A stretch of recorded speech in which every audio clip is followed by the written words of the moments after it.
la dernière réforme du monde du logement social, c'est 1977.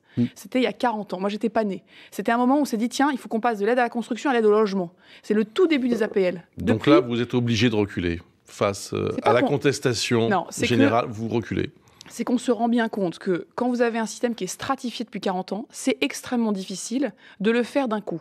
Donc ce qu'on se dit, c'est on tient notre objectif, il y aura bien 1,5 milliard de dépenses de moins. Et on verra dans 3 ans. Non. Et pendant ces 3 ans, du coup, qu'est-ce qu'on fait? Vous savez que vous avez 800 offices HLM aujourd'hui en France, qui sont trop petits pour certains, qui sont trop différents. Donc ces 3 ans, ça va nous permettre de faire enfin la réforme que tout le monde appelle de ses voeux, restructurer, réorganiser, que les élus locaux puissent être associés aussi au plan de développement. Mais surtout, je reviens, c'est que les 6 millions de Français qui aujourd'hui attendent ou vivent dans le logement social, ils voient que leurs charges baissent, ils voient que leur loyer baisse, ils voient qu'on rénove, et qu'on innove aussi, mais qu'on rénove leurs bâtiments, et que dans 3 ans, on puisse dire en France, voilà, il s'est passé quelque chose.